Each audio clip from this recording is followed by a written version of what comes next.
오늘 우리에게 주시는 하나님의 말씀 보겠습니다. 요한복음 8장 1절부터 11절 말씀까지입니다. 제가 봉독해 올리겠습니다.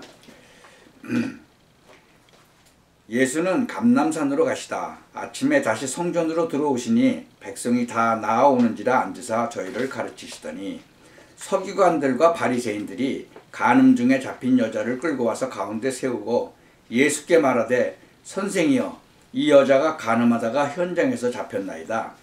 모세는 율법에 이러한 여자를 돌로 치라 명하였거니와 선생은 어떻게 말하겠나이까?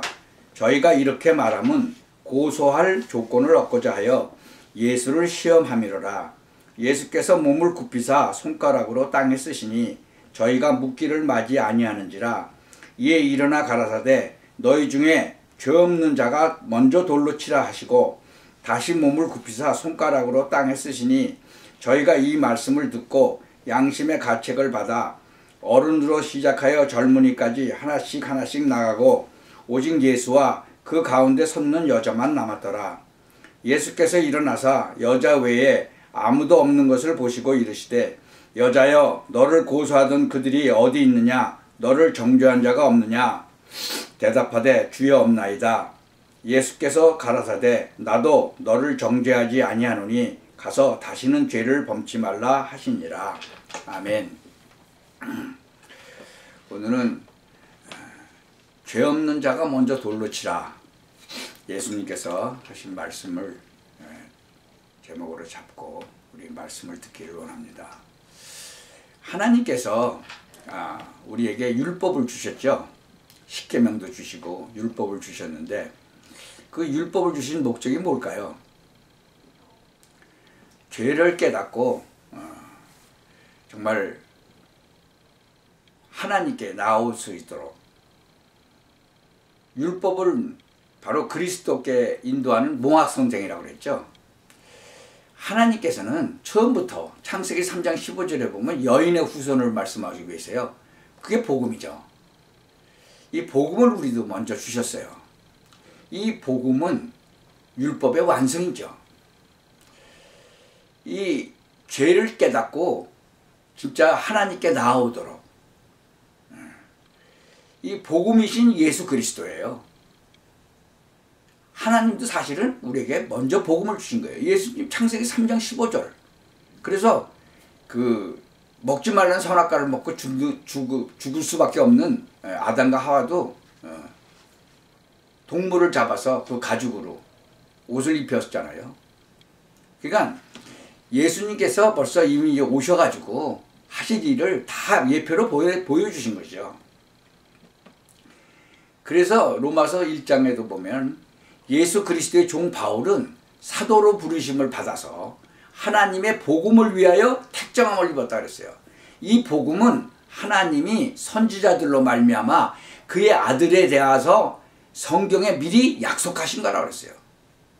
이 아들로 말하면 육신으로는 다윗의 혈통으로 나셨고 성결의 영으로는 죽은 자 가운데서 부활해서 능력으로 하나님의 아들로 인정돼서 곧 우리 주 예수 그리스도라는 거예요.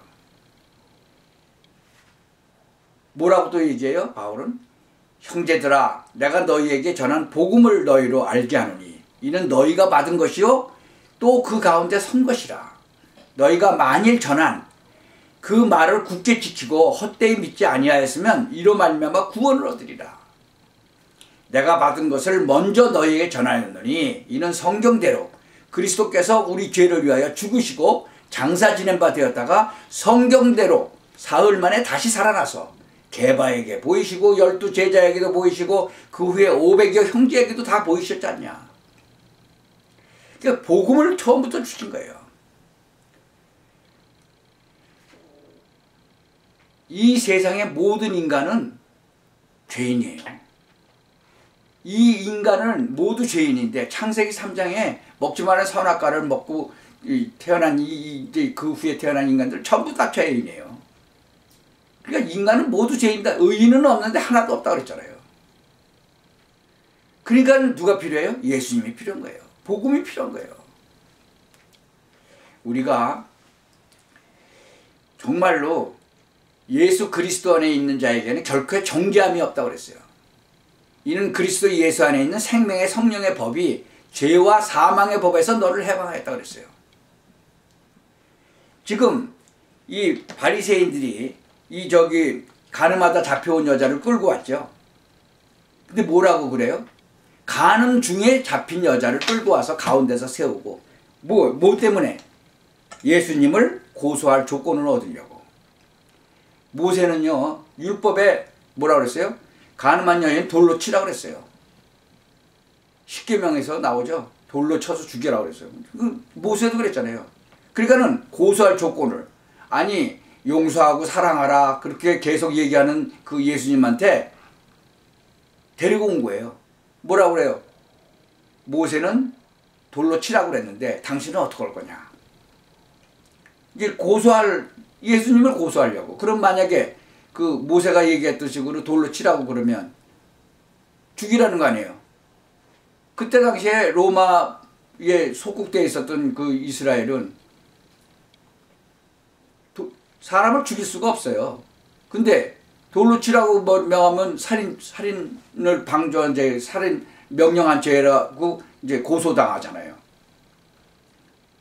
그냥 예수님을 고소하려고, 시험에 빠지려고 이제 한 거죠. 근데 예수님은 어떻게 했어요? 이 간음하다는 얘기는 간음 중에 잡혔다 그러니까, 아니 길거리에서 한 것도 아니고, 누가 간음을 갖다가 길거리에서 합니까? 방에서 하겠죠. 근데 거기서 잡혀왔다는 얘기는 그 사람들은, 잡은 사람은 뭐예요? 그걸 지켜보고 있었다는 얘기 아니에요. 그럼 방조했다는 얘기죠. 그 사람도 방조한 죄로 또 잡혀가는 거예요. 그렇다면 자기가 증인으로 쓴다면 내가 맞습니다. 그러면 그 사람도 간음을 방조한 거잖아요. 그 사람도 또 죄의 추궁을 받게 되는 거죠. 예수님 뭐라고 그래요? 땅바닥에다가 글을 쓰셨어. 그러면서 뭐라고 쓰셨는지는 뭐 신학자들끼리 논란이 많지만, 그러고 일어나셔서 뭐라 그래요? 너희 중에서 죄가 없는 자가 돌로 쳐라. 그러면서 다시 엎드려서 또 뭘 쓰셨어. 두 번을 쓰셨는데 두 번 다 뭘 쓰셨는지 모르죠. 뭐 맨 처음에는 죄가 없는 자가 돌로 치라 그렇게 쓰셨겠지.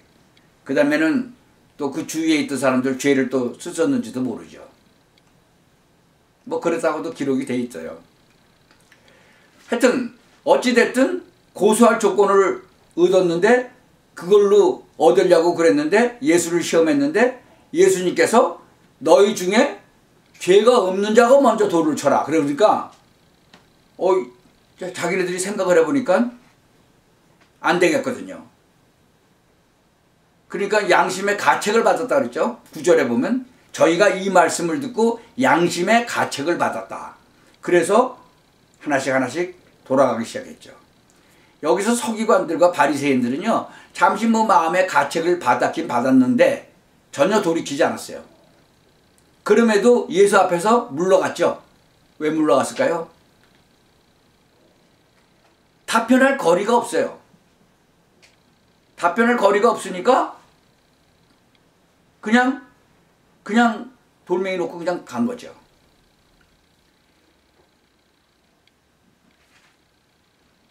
이 공산주의자들이나 지금 한국이나 미국의 정치가들 중에서 이 양심의 그 마비가 된 사람들이 많이 있는 것 같아요. 이번에 모스탄 대사가 한국에 가서 부정선거 얼마나 많이 얘기를 해요. 그런데 그거 도둑질이거든요. 부정선거라는 건 표를 도둑질해 갔다는 거예요. 국민들의 표를 도둑질해 갔다는 거죠. 그렇게 발표를 했는데도 한국 신문 방송에 하나도 안 나오는 거예요. 그리고 자기가 또 표를 또 찍으려고 그랬는데 벌써 거기 들어가 있어요. 그랬더니 자작극이라고 또 변명하고. 똑같지 않아요? 성경에 나오는 거고. 지금 그때나 지금이나 똑같아요. 아니 일본의 36년간 통치받았던 대한민국을 2차 세계대전에 멸망한, 미국에 의해서 멸망한 그 일본에서 독립하게 했던 거, 이제는 또 중국에 막 속국이 되려고 그러죠. 중국을 통해서도 부정선거가 이루어졌다고 그러는데도 한마디도 안 해요. 옛날에 조선이 일제에 정치가들 몇 명이 팔아먹었죠. 그래서 소국됐잖아요. 30년 동안. 그걸 갖다가 지금도 또 계속 하고 있는 거 아니에요.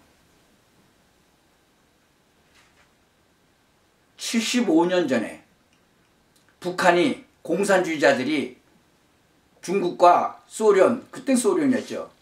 거기에 힘입어 갖고 남한을 갖다 점령하려고 6.25 사변을 일으켰죠. 그게 3년 동안 일어났는데 거의 3년에 한 2년은 중국 군인들하고 싸운 거예요. 중공군하고. 이런 것을 지금 다시 또 옛날 정치가들이 한국을, 조선을 팔아먹었듯이 또 팔아먹으려고 하고 있잖아요. 그것도 부정선거로 도적질하고 있어요. 근데 이 도적질을 하지 말라고 그랬거든요. 예수님은 지금 뭐라고 그래요? 다시는 죄를 범치 말라라고 하세요. 나도 너를 정죄하지 않겠다. 정죄한 사람 다 어디 갔냐? 다 갔다. 아무도 없다고 대답하니까 나도 너를 정죄하지 않겠다. 왜? 우리의 죄를 대신해서 죽기 위해서 이 세상에 오신 예수님께서도 내가 다시 너를 정죄하지 않을 테니까 너는 다시는 가서 죄를 짓지 말라. 이 정치가들이 이걸 들으면은 진짜로 회개하시고 다시는 죄를 짓지 마시기 바랍니다. 그래서 예수님한테 정말 용서받고 구원받으시기 바랍니다. 예수님께서 여인에게 말씀하셨어요. 나도 너를 정죄하지 않겠다. 그 대신 다시는 가서 죄를 범치 말라. 이 말씀을 듣는 많은 사람들이 다시는 죄를 범치 마시기 바랍니다. 우리가 살다 보면 죄를 질 수밖에 없죠. 그래서 예수님께서 오셨어요, 이 땅에. 그리고 십자가에 죽으시면서 뭐라 그랬어요? 다 이루었다 그러셨잖아요.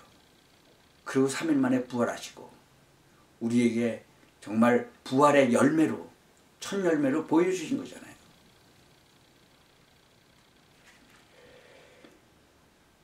한국에 이 세상에 지금 일어나는 모든 일들을 보면 하나님께서 다 간섭하고 계세요. 6.25 사변이 났을 때 진짜 부산만 남고 다 점령됐을 때 얼마나 많은 기독교인들이 일어나서 기도했어요. 그랬을 때 하나님께서 정말 이 대한민국을 구원하시지 않았어요? 또 일제 36년 그것도 또 구원하시지 않았어요? 해방을 시키셨잖아요. 지금도 마찬가지예요. 믿는 여러분들 정말로 기도하시기 바랍니다. 그래서 정말 하나님께서 이 가늠한 여인에게 얘기했던 것처럼 죄를 정죄하지 않고 다시는 죄를 짓지 말라. 그리고 용서하셨듯이 이 말을 듣는 많은 사람들 똑같은 그러한 축복을 받으시기를 예수 그리스도의 이름으로 축원합니다. 기도하겠습니다. 주님 감사합니다. 이 가늠한 여인을 통해서 또 하나님의 사랑을 다시 한번 깨닫게 하심을 감사합니다. 이제 우리가 죄를 졌어도 정말 다시는 죄를 짓지 않는 그런 은혜를 내려주옵소서. 그래서 예수님께서 이 가늠한 여인에게 하셨듯이 우리 모두에게도 똑같은 은혜를 내려주옵소서. 특별히 하나님 이 부정한 정치가들이나 이런 자들에게도 하나님께서 똑같은 은혜를 내려 주옵소서. 예수 그리스도의 이름으로 기도하옵나이다. 아멘.